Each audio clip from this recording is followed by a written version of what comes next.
What is up, ladies and gentlemen? Welcome to another episode of The Locker Room. I'm here with Cameron Murray. What's going on, brother? Not much, mate. Thanks for having me on. Very, very happy to have you on. Seeing you last year was, your last year was your breakout year, but obviously you debuted the year before.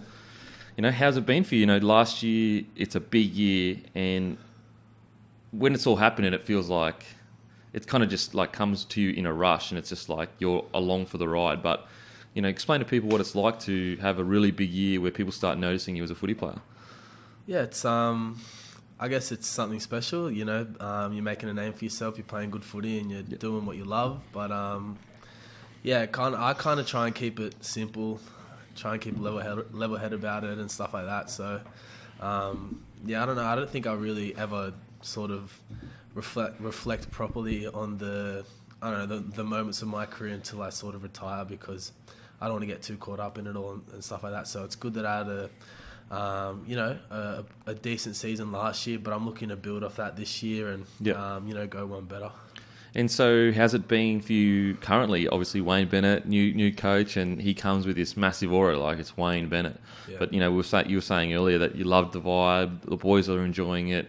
What's the vibe like going into this year? Is there a real sense of confidence in what you can achieve?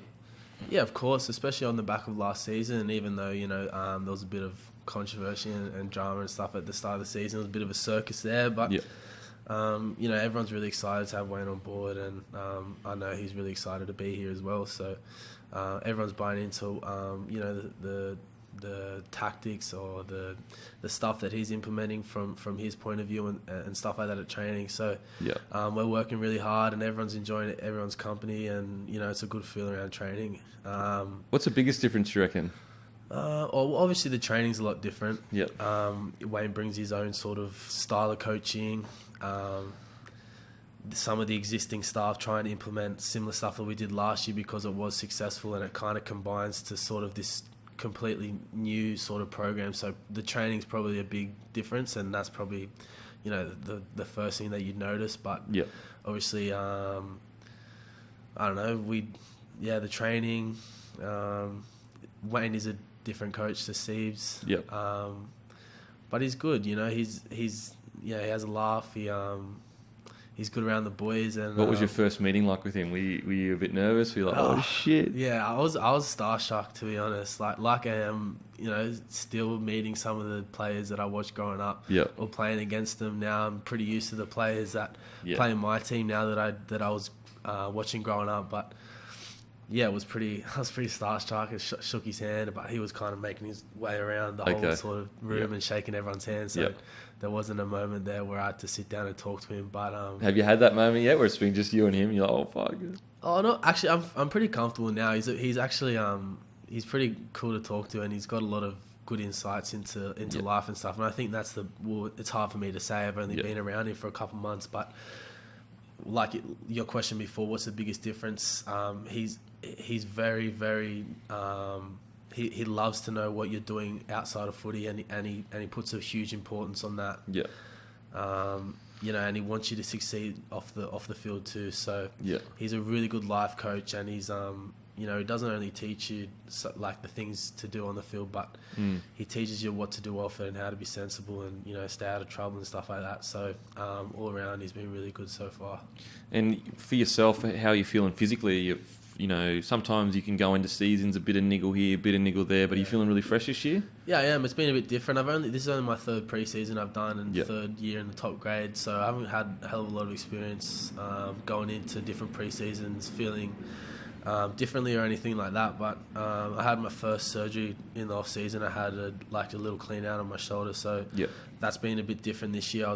Didn't really start getting into the full stride of things till a couple of weeks ago, and feel confident like that. So I'm probably a little bit behind when it comes to being where I want to be physically and as fit as I want to be. But it's good.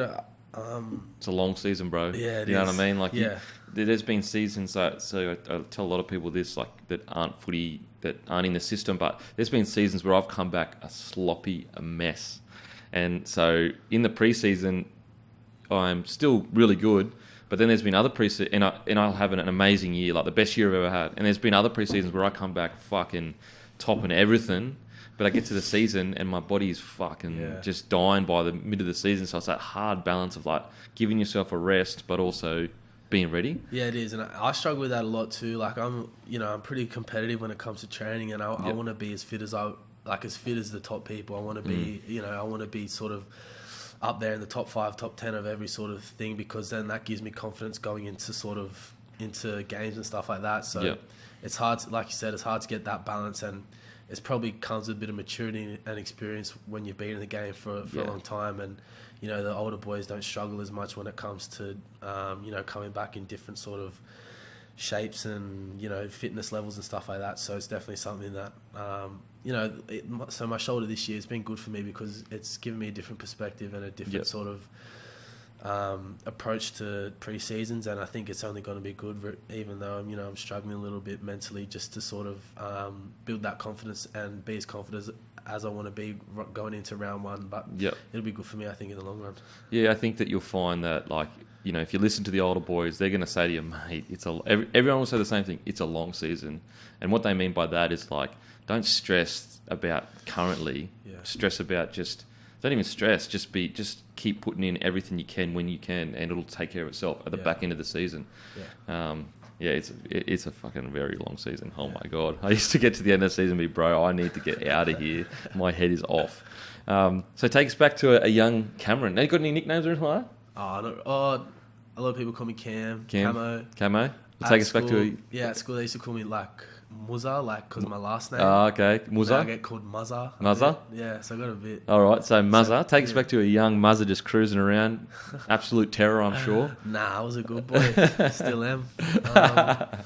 How old do you want me to go back? What? Mate, growing up, when did you start playing footy? When was the first kind of, So I started when I was about, I think I just turned 4, and we grew up with a close family that lived next door, and one of my best mates was a year older than me, and he just started playing rugby league, and like I was doing nothing. I was a bit ADHD when I was a kid, and mum and dad threw me into athletics when I was, I think, 3 years old, and I loved that. Oh wow, 3 far out.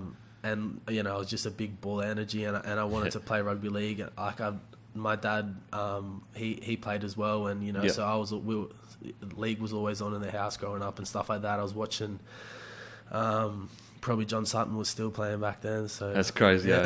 People don't appreciate how long that dude's been around. Oh, he's been around. He's 34 this year. I don't know when he started. He would have been 19 or something. Well, he was like, I'm pretty sure, if I remember correctly, he was like a boy wonder. Like, he was the next big thing that, so it's not like he just kind of like cruised in quietly. Like, he's been fucking at the top for so long. Yeah. And I mean, how crazy for him, how weird would it be that, there was tough times at the Rabbits. Yeah. And he was there through all of it. I know, he's been through the whole roller coaster of the club, so he's seen everything. So it's good to have someone like him on board. Yeah. But so I was 4 years old watching footy, and I really wanted to play. So Dad took me down to his junior club, and I sort of fell in love from there. I was playing for Mascot Jets when I was 4 years old, and we had a pretty good side there. So it started there, and I kind of went from there, and so. Yeah, I played all the way through the juniors and Harrowmats in the 16s, 18s. Did you make any of the rep sides growing up in the schools or anything like that, or not really? I played a few reps at like primary school. I can't remember what they're called. I made it to maybe like the regions and stuff like that. And then when Harrowmats came around, that's my first taste of like national footy. So I played for New South Wales in the 16s and 18s, and that was really cool. That was the first time that I started to sort of. They got a team together that was, a really quality side, and I love that pressure footy, and I love that atmosphere. And it was the first times that we sort of got to play at Suncorp. I still remember playing at Suncorp when I was 16. Crazy. Yeah, it's so good, eh? Yeah, and I still love Suncorp too. Such a good ground. So good. There's nothing you can't like. ANZ's great when it's big, everything like that, and all the stadiums are good. But there's just something about Suncorp, eh? It's so good, man. Like, I don't know what it must be. It's like the angle of the and the stadium, how close it is, and a packed Suncorp. It doesn't get much better. It really doesn't. Like that feeling, like ANZ, when it's packed in ANZ, it feels kind of like you're in some. I don't know. It feels like that it's in a movie or something. It doesn't feel real in a sense that like it's far away, so you're not actually experiencing like the energy kind of. Yeah. Whereas I feel like Suncorp, it's like you're in this like bubble of just like just energy or something. I don't know what the fuck it is, but it's fucking crazy. Yeah, it's so cool, man. Yeah. Yeah. And so at 16, you played that for New South Wales against Queensland? Yeah, New South Wales, and we lost that game, which was pretty disappointing. Who was in any guns in your side? Who was there? Who was there? No, I can't really recall anyone who's kind of Kicked on. Kicked on. Yeah. People my age. Actually, Nick Kotrick was our fullback. Oh, okay. Yeah, Yep, I sweet. think. Or winger. I'm not sure, but Yep. he was probably, Okay. still the same size as he is now. Was he massive back then? He's huge. Man-child? Yeah. He hasn't grown. He's friggin' big. He's so stocky, bro. Oh, Okay, so you make that. So that side was the first time. I mean, I'm sure in the back of your head you kind of thought about NRL because your dad had played 11 games or so. But was that the first time when you started realizing, shit, like maybe I could go on to get scouted and possibly go into the NRL system? Yeah, I don't know. My thinking towards that wasn't really like that. I always, ever since I can remember since I was young, my dream was always to become an NRL player, and nothing really like. I don't know if it's just the way I thought or anything, but it was always something that I wanted to do, and nothing sort of flagged my thinking about, oh, maybe this is my time, I can make it big. It was I always kind of like compartmentalized everything. So like I was playing 16s, and I was just there enjoying 16s. I wasn't thinking about anything else, as like you would when you're that age. Yeah. But you didn't feel that added pressure of like, I got to play good here because then I think maybe the biggest sort of pressure I felt was when I signed my first grade contract, and it wasn't huge money or anything, but I knew that they wanted me to start training with the top guys, and when I got to the top squad, like it was a bit of a hit in the face, and I was like, geez, like these guys, intense. These guys are they're the real deal, and that was I felt a little bit pressure then, and it kind of took me a little bit of time to get used to it all and to digest it all and to sort of calm myself down and get comfortable in that environment. But I was really lucky. Madge was there at the time, and he's probably a big influencer and a big sort of change. Like he sort of changed my mindset a lot, and he sat me down regularly and he asked me how I was going, and he sat me down regularly and said regardless of age, if you're ready, you're ready, and you're here with us now, so this is the standard now, and this is you're a first grader, and that's how you need to think, because you're not going to get into the top side unless you start thinking that you're a first grader. So I was really grateful for Madge doing that, because he flipped my mentality and stuff like that, and I started feeling like a first grader. I started thinking like a first grader, and I think that was a big sort of like it sort of played a big role into me sort of transitioning into the big time. And like getting kind of thought about in the same breath as like he could play first grade, not just as a young guy that's training with the first grade squad. Maybe one day he might develop into a first grader. There is a group of, like, you've got the top squad, and there's guys that's like they're there to see if they can kick on, and then there's other guys like he's one of us, like he's a first grader. Yeah, exactly. And as much like there is a bit of like talk around he's going to be the next big thing, and you can tell when there's a little bit of hype around someone who comes in, but I think 90% of the people that start out in first grade and actually move on to actually becoming a regular first grader, it's the onus is on you, and your mentality and the way that you treat it and the way that you treat every session is the difference between if you're just there to make up numbers or you're there to actually compete and get a spot in first grade. And it's a big thing to take on when you're young too. And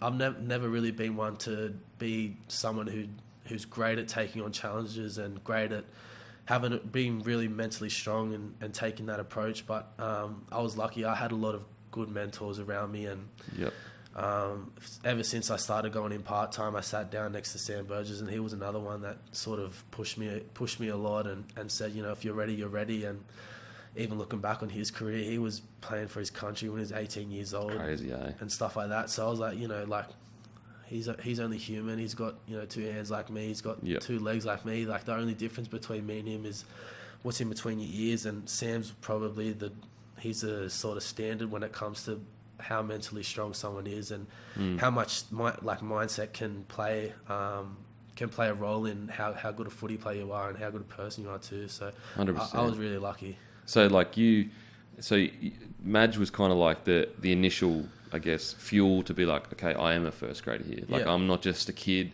that's lucky to be here and there's all these crazy players around me. I'm one of the boys. I'm one of these guys, as a person, but also as a footy player. Yeah. And then Sammy Burgess helped as well by kind of just guiding you in, like, mate, like making you feel like you were part of them. Yeah, he was. And yeah, like I said, I'm really lucky too. And it didn't happen straight away, Yeah.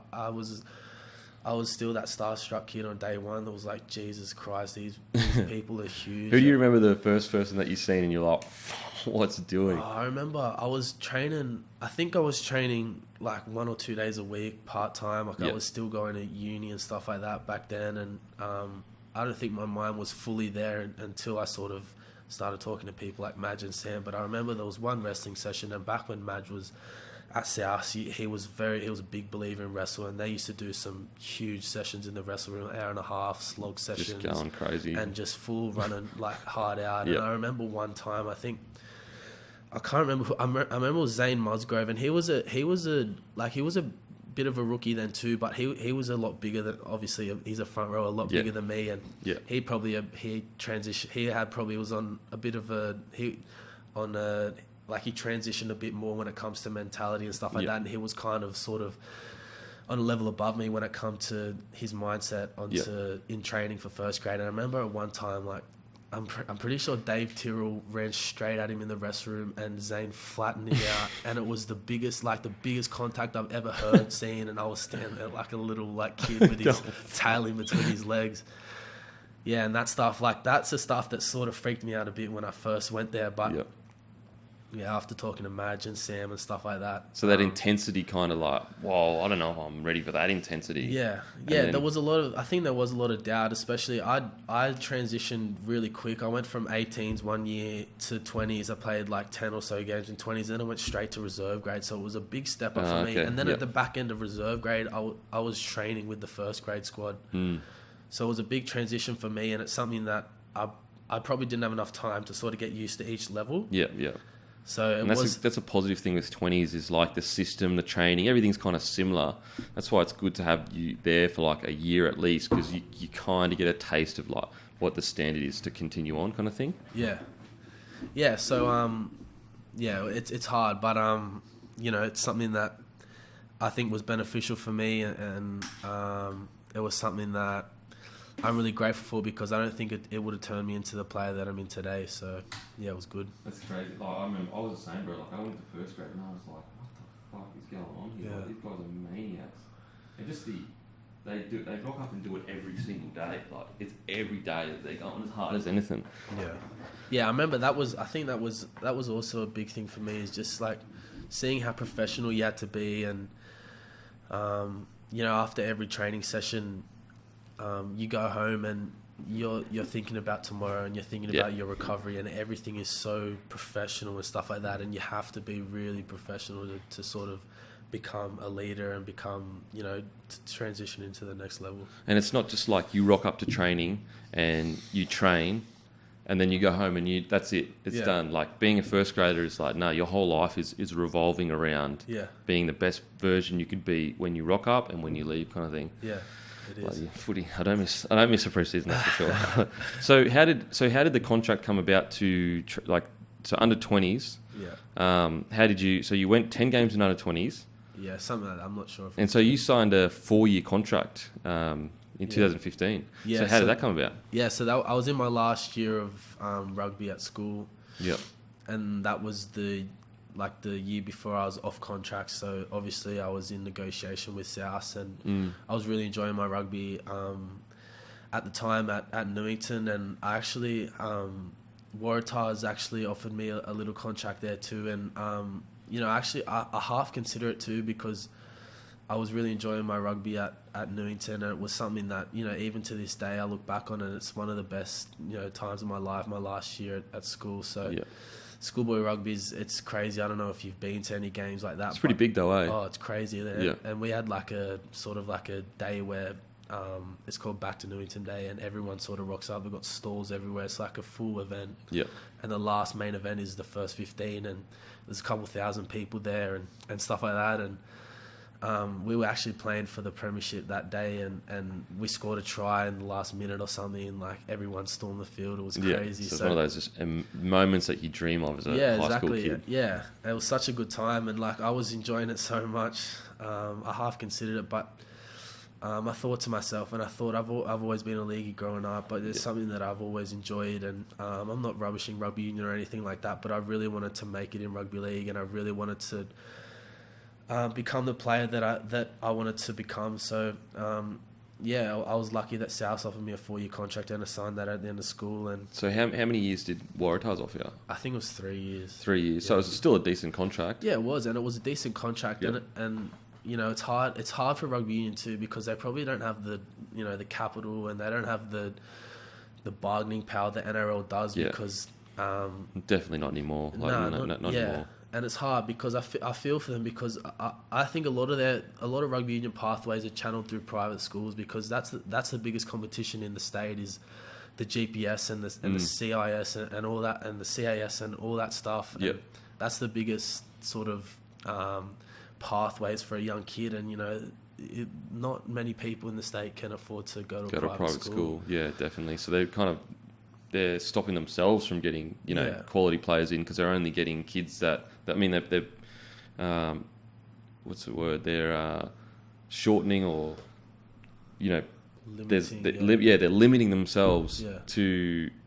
There's a barrier of entry that millions of kids just cannot get past. Yeah.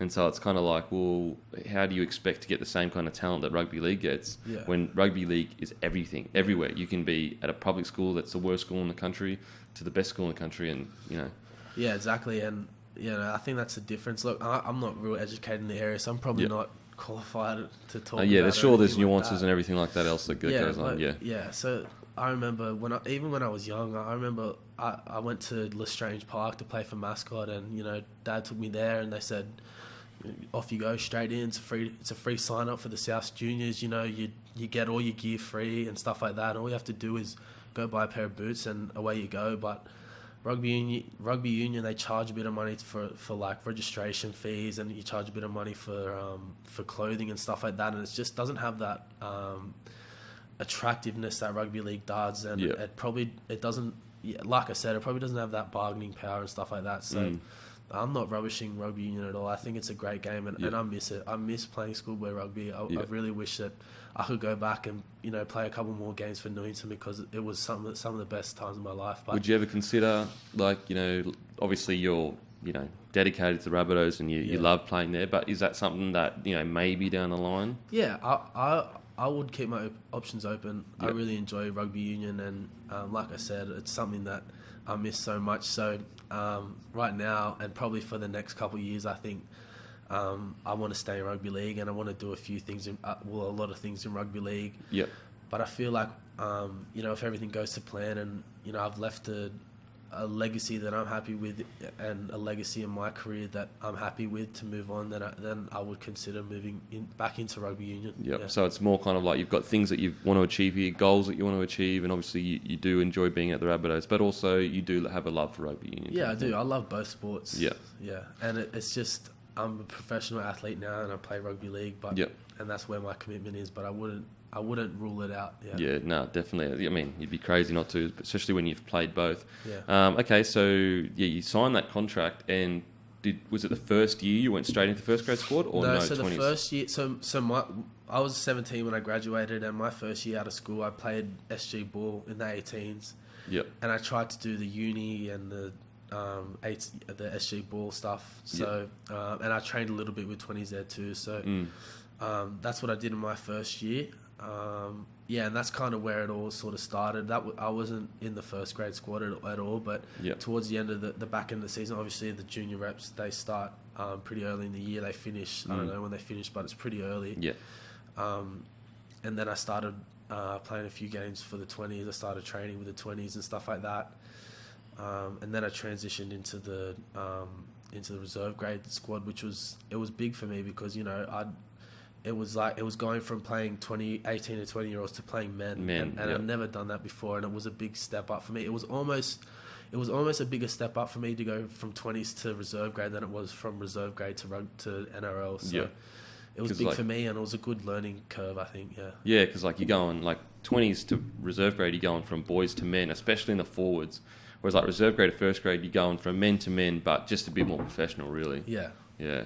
Yeah, I remember people used to ask me like, what's the difference between like reserve grade and first grade, and I don't think reserve grade there's a hell of a lot of difference in the contact, but NRL there's just a lot more smarter like ball players, a lot more tactics involved, and it's a lot quicker. Yeah. It's kind of like back when 20s used to be 20s, it's kind of like a mix between 20s and reserve grade, like the pace of 20s, because 20s is ridiculously fast. Yeah. And reserve grade was not as fast, but it's really physical, so it's kind of like a mix between both.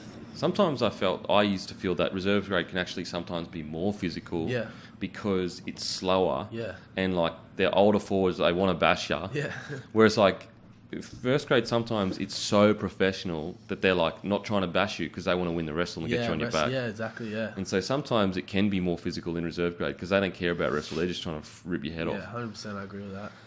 Okay, so what was the first day like? You rock up, you get your gears and that to first grade first squad. grade, yeah. I can't remember my first training session. I think it was at Redfern. Yep. Yeah, it was a bit intimidating. I'm not gonna lie. I was lucky. I had one of my 20s mates with me, and kind of when you're a 20-year-old, or I was 19 at the time, actually 18 at the time, and you rock up and you're kind of there just to make up numbers pretty much. Yeah, because, hold the pads. Obviously they have like a first team. When you're doing a pose, you have a first team, and then you kind of have a team of reserves, and you're kind of just there to fill in spots there. So, it was intimidating. I didn't, you're not sure if you want to like go, like you're not sure what intensity to go at. You don't want to upset anyone, but you don't want to make a fool out of yourself and do something stupid. So it's hard to get your tempo and timing and stuff like that. So it did take me a few sessions to kind of really sort of understand the way they trained. But I think I do remember the difference between what I had been used to at a 20s and reserve grade level was that they trained really fast, and I trained so fast. I was gassed in the warm up. So so that's kind of the biggest difference, I think. Yep. And just the knowing what intensity to go at and stuff like that. They're going out there to improve every single sesh, whereas like 20s just kind of like, let's just go through the motions. It's okay. So that first year in so that was that 2016 then? That was 2016. Yep. So 2016, you do a whole year in reserve grade, and then you play for the North Sydney Bears. Yeah, North Sydney Bears at the back end of that season. Yep. So you played 6 games, scored a try. So what was that? What was your debut for reserve grade like? Yeah, it was good. I'm trying to think back now. I played at North Sydney Oval, I think. I'm not sure who we played though. But it was intimidating too, and they were a great bunch of guys. I remember going looking back now. I remember there was some champion boys in that team, and they helped me out heaps. But I'm not sure. I think I might have started off the bench. Actually, no. It was my first game of reserve grade was at Brookvale against Manly. Oh, okay. Yep. And I think I started off the bench, or maybe started. I'm not sure, but I only got around 20 to 30 minutes. But it was good. I just went out there and I just wanted to do my job, but I also wanted to sort of impress a little bit too. And I remember it being really fun. I remember it being a little bit more solid and stuff like that, but it is a bit patchy, but that's all I remember. I don't remember it being, too crazy or anything like that. Whoa kind of thing. Yeah, 100%. But it was solid. It was good. Because your 20s is weird because it's kind of like you go to resis. It's not a step down, but the changing room, the dressing rooms aren't as good. That was a weird thing. Yeah, and you're like, oh man, this is it doesn't feel as nice to be. 20s is so good.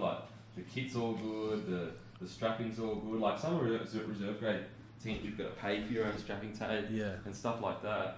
So So was that something that you were kind of like, oh man? Yeah, that was a bit different. I remember actually North Sydney, because North Sydney Oval, it's a good oval, but it's a bit dated when I was playing too. So that was a bit different. You know, we only had one physio there, I think. Yep. Normally, like, there's 3 or 4 strapping at 20s and stuff like that. So And you realise how much you take for granted. Like, you're like, exactly. shit. And these, I rock up to training fresh. Like, I had slept to 10 o'clock and did maybe an hour of fluffed uni work, hardly, and then I just chill for the day and rock up at 5:30, 6 o'clock in the afternoon. And these boys are, you know, coming from a shift at work, getting up at 4, you know, 4:30 in the morning, and just come in for weights, and then they go out and work on the side all day, and then they come back, they're all dirty and stuff like that. They've got their lunchbox with them, and I'm just this is pretty intense.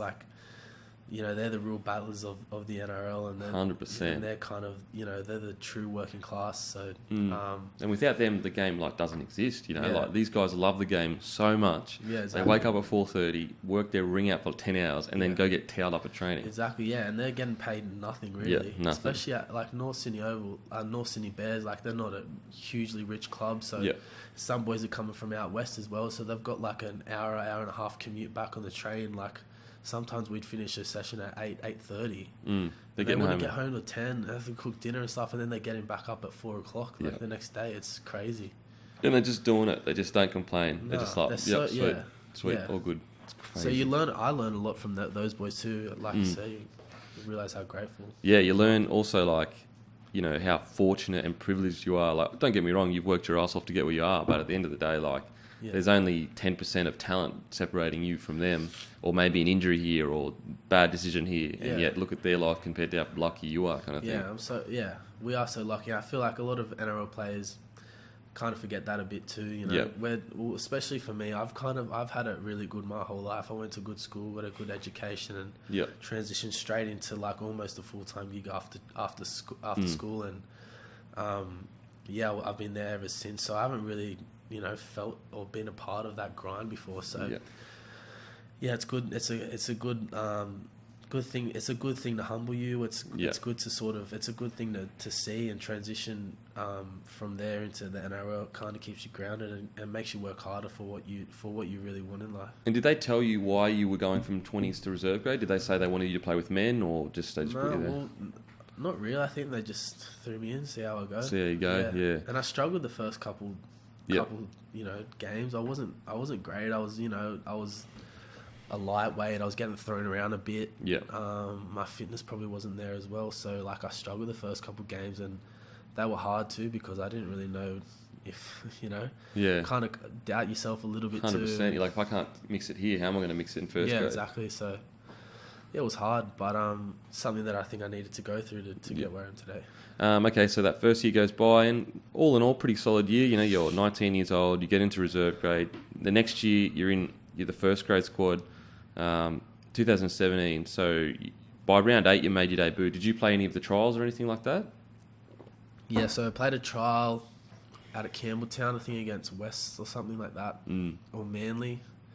Played a trial out there. It was 40 degrees. It was crazy, dripping in sweat. But that was my first kind of taste of first grade. That was good. Yep. And then I spent a lot of my time in reserve grade. And my debut came, I think, did you say round 8? Round 8 against the Broncos. Yeah, the Broncos. It was Anzac round 2. Was it up Suncorp or down here? No, it was at ANZ. ANZ? Damn. It was that, it would have been good up in Suncorp, but it was that game where Milford he caught the ball just, and kind of it was a bit controversial whether he dropped it before he kicked that left-footed field goal. Yeah, okay. It was 25-24, I think, and that will, obviously it's not the greatest game to remember, but I remember that being my debut. And how did it come about, the debut? Was it expected? Was it a surprise? Yeah, actually, I was actually pretty confident. Madge was good because he eased me into it a lot. He picked me in the extended squad a few weeks beforehand, and I was training. I was warming up before games and stuff, and I kind of got a feel for the atmosphere, for what it was like in the change rooms before games and stuff like that. So when it come to my debut, I kind of felt like I'd already been there. Okay. And it was good. I was shitting myself. As you do. Yeah, always. But it was really good. It was good. My dad come in and said some words, and it was good to hear from him because, you know, he's been my biggest supporter ever since, and my biggest idol ever since I was young too. So it was good to hear some words from him. And then Les Davis had come and presented me with my jersey, and it was really special, and it was good because I felt like I had all the boys' support, and I felt like every single person in that room had my back too. So it was really special. It was a special moment for me in my career, and it's something I'll never forget. But it was a really special time and a good stepping stone, I think. And so when Maj called, did he call you in the office? He said, "Mate, you're going to make your debut this week," or? No. So Reno had I think he had a sore groin or something like that, and it come to, and I was 18th man, so it come to the last, I think it was captain's run. Yeah. And Reno was like, "Mate, I'm going. I think you're in." And Maj was like, "Nah, Reno, you're all right. You just go out there and run and see how you go." And Reno I think Reno knew he was, you know, done. He was gone. There's no way I was playing. So I kind of knew that I was going to debut without Maj sort of telling me. Yeah. So we went out on the field and Reno tried to run on one leg for 5 minutes, said, "No, I can't do it." So Maj got all the boys together actually and said, you know, boys, Reno's out this week. So that means Cameron's going to make his debut. So that was when he officially knew. Yeah. So. Is there any traditions when you make debut? Do you have to dance in a circle or anything like that? No, not really. There's more. No, not at all. Yeah. That was good. Yeah. There's some like, so the Sharks make you dance in a circle to no music. Yeah. And I'm not really good at that. Okay. So you make your debut. And what's something else you remember on the field? Do you remember anything else? Like, you know, you run out. Was there a player that you looked across and go, "Holy shit, there's like..." Yeah, I remember. I think the first tackle I made, we were defending our line. The first tackle I made was on Matt Gillette, and it was kind of a one-on-one. It was about 15 meters out. And I just remember, like, I remember telling myself, like, every single battle, every single thing that you do on the field, it has to be 100%. Yeah. So I remember hitting with everything I got, and he didn't budge. I like jumped on his back a bit and just managed to get him down. I was like, oh, shit. How strong is this dude?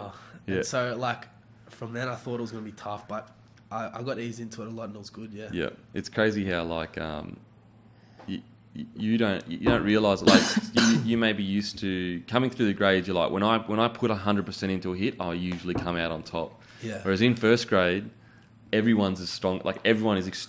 Their version of you, if you know what I mean. Like when they put 100% into something in reserve grade, they kill it as well. So when you two meet, it's like two really high end players meeting kind of thing. Yeah. And you don't realise that when you play first grade, everyone's like that. In the whole 17 can do something like that. Yeah, I know. And was that the first moment when you were like, "Oh shit, okay"? Yeah, and it was tough too. But I ended up holding my own a bit, and I got to go into next week too. Match like, you know, you played good, I'm going to give you another opportunity. And then we got flogged by Manly like 40-0. I said, sorry mate, you know, you're gonna. And I didn't do anything wrong, but as you do, you know, 40-0, you're going to get rid of that. Yeah. So I went back into first grade for like, I don't know, 10 or 15 games. Reserve grade for 10 or 15 games. Yeah, that would have been a confidence herder. Yeah, it was hard, but I thought I dealt with it well, and then I ended up playing the last 7 games, I think. So. Okay, so you play those 7 games. Hey, my throat's gone on me. That's all good, bro. You want some water? No, it's all right. All good. So you play those games, and then you go. So when you're going to the next preseason, were you like, okay, I feel confident now, you know, like I'm.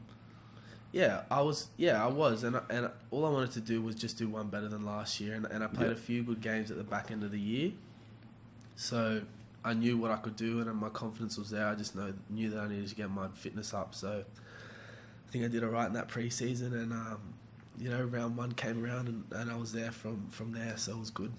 Do you need to clear it? You can clear your throat if you want. Yeah, I might need to. You sure you don't want water? Yeah, I might need to. Jesus. You want some juice? No, water, I think. Thanks, bro. Yeah, do you like, he's deceptively strong, because like he doesn't look that big. No, he's a freak. And then he always like gets his front or semi-breaks the line or that. So you come into this next year, and you know, obviously you're probably more confident, you feel more like a first grader, but there's no guarantees. What was it like? You know, Anthony Seibold would have taken over. Was this his first year? Wasn't it? Yeah. It was his first year. He was our assistant coach. Okay, so you knew him, kind of thing. Yep. You know, what was it like? You know, you would have got all the trials, everything like that. What was that going into that season like this season? Yeah, it was good. And I remember him saying, he said, "Look, I see you as part of our, you know, our starting 17." So I had that confidence from the coach day one. And I knew how smart he was. I remember when he first come in, he as soon as he started talking, I could tell that he was, first grade material. So I had no doubt that he was going to do a good job for us. And I think the confidence really started to build when he started to implement his game strategy and stuff like that. You could tell he was a very smart coach and very diligent on every single thing that he did. So what's the most diligent thing you've seen him do? You can clear through. Where you've been like, holy shit, that's crazy. How does he know that? He just timed everything on the field to a second. Everything that we did was like 4-minute blocks and then 2-minute rest and then nothing more. No talk and bang straight into the next one. And everything was so specific to a game. Yeah. And it was crazy. It was the perfect fitness that you could do. So So he'd basically be like, okay, so in a game, this is what we're aiming for. We need 4 minutes of 10 sets to one corner or whatever. You just need to do that and it needs to be done in this kind of time. Yeah. Well, it wasn't that structured, but it was more like we'd practice 4 minutes of a kick chase game. Yep. And we'd practice to be above game speed every single session. And after every session on the board would be your numbers. And if you didn't hit 100% or more, then you had to do better next week. Okay. So he got us really focused on what we needed to do individually for our job and then collectively as a team. So everyone was on the same page when he was coaching, and it was really good. Yeah. Really good. And so he just had numbers for everything. Like literally, he knew when you needed to pick up the intensity, when it dropped off. Was there anything in the game specifically that he spoke about? Like we need to be better at kicking, or we need to be better at this, or? I don't know. Well, if there was problems coming up during the season, obviously he'd address them and he'd say, we need to work on this. We need to work on our starts or our completions, or we need to give ourselves better opportunities when we're finishing sets out. We need better set finishes and stuff like that. So nothing too specific. He was just what we practiced from the first day of pre-season. We did all the way through the way through the year, and he stuck strong. He never changed his idea or his mind on what he thought we needed to do, and it was good because every session of training, I knew exactly what we were doing. I knew exactly the numbers I needed to hit, and I knew exactly what I needed to practice. Okay. And it was good because he incorporated everything that you needed to be a good rugby league player in, one drill. So I practiced my skills, I practiced my movements in defence, and I practiced my game-related fitness all in one 4-minute block or 6-minute block or something like that. So very game-specific, not just like here's fucking 2100s. Go. No, nothing like that. Oh man, as much as you probably need to build that load in pre-season and stuff. I'm a big believer in just doing what you do in a game. Yeah, I agree. I think that back it was just we used to do we'd rock up in reserve grade and be like, we're doing 25 100s today, and it's just like, oh my, and you'd be just annihilated by the end of it. It had nothing to do with footy. You never ran at that pace, especially blokes like me. I never ran at that pace. I'm a winger. I should be doing short sprints constantly. And it was just like, oh my god! Yeah. So it's good to hear he's so specific. Okay, so 2018, and you when did you start feeling like, wow, I'm playing some of the best footy I've ever played? I don't think I really hit my strides to maybe halfway through the season, or almost to the back end of the season when we started playing, and I struggled with the fact that I wasn't starting because I wanted to start, and that was a bit of a obstacle that I needed to get around, and it was something that I sort of needed to take a cop on the chin and say, look, I'm not going to start. I need to do my job from the bench, and I need to find a niche there. And I don't think I really found it till the back end of the season where we played our last 5 games, and then leading into the semis. Yeah. And I think that my best games of football were probably the 3 semis that we played. So so when we lost to the Storm. Down in Melbourne, I thought that Dragons and probably Roosters, maybe not. Probably my 3 best games. So I think they were my 3 best games, just because I knew exactly what I needed to do. I had my routine down packed. I'm a bit of a perfectionist when it comes to the amount of sleep I need, what I need to eat, when I need to eat, how much hydration I need, stretching before a game and stuff like that. So I was just so confident in everything that I needed to do, and I was so confident in the game plan, and I was so confident in every player around me that I just had everything that I needed to perform the best that I can. And I think that was probably on the back of Seib's coaching strategy. That's what he's like. He gives you every opportunity, but he also sort of gives you a basis for your mindset going into a game. Yeah. So, like he's so structured in everything that we did, our 4-minute games, our 4 or 6 minute or 8 minute games, our above game speed stuff, everything that we did, I knew that I practiced every single thing that all the tools that I needed going into that week. And so I think when I hit my best, I was most confident in my footy, and that was built off the back of what we did at training. So I think that's when I sort of really realized, I'm exactly where I want to be. And it's the best feeling, because you love and enjoying footy so much when that happens. Exactly. And there's a lot of pressure that comes off you too, because you're so confident. And being exactly where you want to be is, there's nothing better. So. 100%, bro. And has Wayne spoken to you at all about, your role this year, or not really? He's just said, boys, just really. have a crack. And I don't know when he is, or if he's going to, or what. But I'll just sit back and let Wayne do Wayne, because knowing Wayne, he wants to see how people react to that. Yeah, he wants to see how do you start worrying, or do you just put your head down and fucking go? That's what Wayne and that's what he said. He said he first come in, he said he doesn't really have an idea of anyone here. Yeah, he's watched games and stuff like that, but he wants to get more of a personal understanding of each player here, and that's off the field, on the field, mentally, their approach, like everything. Yeah. So I think he's still kind of sussing me out and sussing a lot of the other players out before he really kind of sits down and says, this is what I want you to do this year. This is where I see you playing and stuff like that. So in the meantime, I'm just trying to do everything I can to train the best I can, get better every day, and I'm sure if I do that, then it'll speak for itself, and definitely. It'll all come naturally and stuff like that. So. And what's the best piece of advice Samir Burgess has given you, where you've been like, shit? Okay. I don't know. There's been a lot of things that he said, but I don't know. It's almost he's a very good speaker, and he's the definition of, it's not what you say, it's how you say it, because he's so good at speaking, very motivational in what he says, but.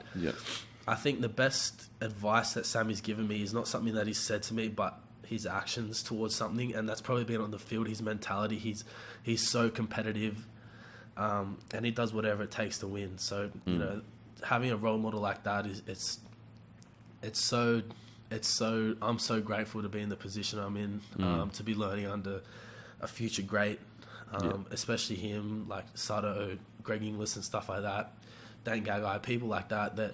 They've got so much experience in the game, and I think I can learn a lot more of people like that through their actions and what they do than actually, what they say, because, what they say is what they do. So and also, like, anyone can say what they say, but not many people can do what they do. Yeah, exactly, and they live what they preach. Yeah, 100%. Yeah. Who's the biggest clown? And I'm assuming it's probably Reynolds. Who's the biggest pest? I'm assuming it's Reynolds with his... Yeah, you'd be right. No, it's not... he's not a pest to me. I just find him funny. Oh, no. I mean a pest in an endearing way, in a funny way. Yeah, not in a negative way. I like Reynolds. I love his Instagram's hilarious. Yeah. Like, fucking so funny. He's pretty crazy, but he's a good laugh. So yeah, he's fucking hilarious, bro. Who was your idol growing up? Like, as in, outside your dad, who was your idol, like, footy-wise, that you wanted to marry? I don't think I had an idol when I was real young. I think the person I looked up to the most was when Sammy come over, when he was 20 or 21 when he first come over. And that's when I really started saying, like, this guy is what I want to be. Oh, wow. So before you went to the Rabbitohs, you looked at Sammy Burgess as a guy that you wanted to play like? Yeah, 100%. Oh, okay. So I didn't want to play like him. I just admired, Yeah, what he did kind of thing. Sam and I'm me, and, I'm never going to be someone who runs it straight into, like, three...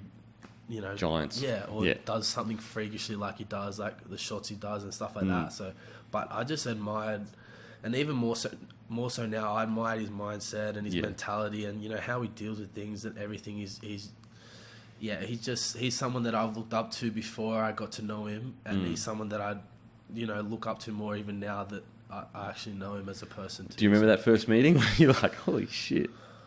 No, I'm not sure. I can't really remember the first, because I've met him before. Like, I've actually got a photo on my phone of me when I was about 13 or 14 years old. Fuck, you send that to us? Send it to us on Instagram. Yeah, send it to you. Yeah, that'd be mad. And it's me when I'm 14 years old. I think at the end of a grand final at Redfern, I think I got like best and fairest or something. Oh really? And he was the guy. He was the guy shaking my hand. And bro, you gotta send that to me. That's fucking Jason mad. Clark was the guy that was on the other side of me. So we got Sam, me when I was little and skinny, and Jason Clark on the other side. And fuck, how good's that, bro? You got to send that to me, bro. That'd be sick. Yeah, so I'll send it to you. Okay, ask all the... It's 3:13, so I'll get you out at 3:15. All the boys, this favourite rapper of all time? My favourite rapper? Yep. I don't know. There's a lot. I like him. I was sick for Eminem when I was young. Yep. I like Biggie Smalls. He's good. I like his stuff. I don't know. I like a lot of rappers. I like Kendrick, J. Cole. Nah, I'm not really. I've never really got into like. New age. Okay. Yeah, I listen to them, but I've never really got into their it. stuff. I'd probably say Eminem. Yep, Eminem. Yeah. Favorite movie of all time? That's too hard. I'll give you 5. Inglourious Bastards. Oh, great movie. Yep. The Dark Knight. Yes. Django. Yes. Man, I'm liking your movie taste. I love 21 Jump Street, just the 21 one. Yeah, okay, yeah. Bit of variety there. Yeah, yep. And then there's definitely one more that I like. War movies. So movies? Yeah. So what's the one with Brad Pitt? He's Fury. Fury. Yeah, I love Fury. Yeah, too. that's fucking mad. That movie's so good. I think that's it, bro. I'm pretty sure that's it. Yeah. Anyway, you've got a cruise, but thank you so much for coming on, brother. Thank you so much. And Blues. We'll just go like playing for the Blues and that. You didn't make the Emerging Origin squad, did you? Yeah, I did. Oh, you did. So what was that like? Was that expected or? No, that was totally unexpected. Because I was with like all the big dogs. Yeah. It was weird. How did it come about? No. How did it come about? Actually. It got announced on Instagram and people would tag me in the Instagram thing, and that's how I found out. Were you like, bro, this is a G up? I was tripping out. I was like, what's this? Like, and I looked at it because, like, as you do, look at what people tag you in. And then I saw my name there. I didn't really know if it was like a merit thing or something like that, or just like something, possible side, like young side or something. Because it was one of those like columns or one of those like fan news pages too. So like I wasn't really sure how legit it was. If it was legit or whatever. So I rung some of the. I think I saw one of the representatives from the club the next day and they said, "Oh yeah, congratulations, you made it." So that's how I found out about it. It was a bit strange, but that's crazy, that's bro. Right. What a crazy world we live in, where a fan page, yeah, like a kid or a dude that enjoys creating content for footy, knew before the actual NRL player. It's so weird, and like honestly, that's how I find out most of the stuff that's going on. Even in our own club, I don't like some things that are happening to someone who's on the other side of the locker room to me. I find out when like on Instagram or something. It's crazy before it actually comes out. So it's weird. It's a weird world. Well, like, I mean, that's how like what Bloke in a Bar is based around, in the fact that we don't get our news anymore from websites or newspapers. We get our news from Facebook and Instagram. Yeah. And I say to people all the time that still doubt social media, which is insane to me. I say, I want you to tomorrow sit down and watch the TV for the same amount of time you spend on your phone. You'd blow your brains out. No, it's crazy. And that just shows you how much more we're on our phones than we are watching TVs. 100%. And so crazy. That's where people are going to, like, Facebook and Instagram will basically be like what the internet was 10 years ago, as in the internet will be based on those media platforms. Yeah. So kind of like Foxtel, how Foxtel has in Australia has a monopoly, and they took whatever.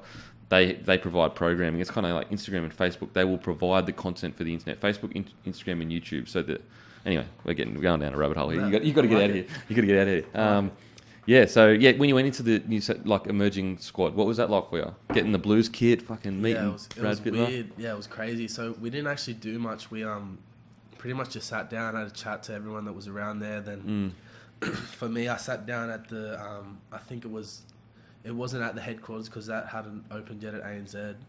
But we sat down and I was literally sitting there, and they were talking about like things they can do better for the next Origin prep and stuff like that, and accommodation, and time with family and stuff like that, and how it all panned out last Origin series, and I'm sitting there for an hour and a half, like I wasn't there, so like I was just like I could have just been a fly on a wall in that room. I had nothing to contribute. So was the actual Origin side there as well? Yeah. Oh wow. There was two. There was like a Pathways, and then there was another Origin, like the actual like Origin squad plus a few. Okay. And I got picked in that. Oh wow. Yeah. So not even just the emerging one. No. The actual Origin squad plus a few. Yeah.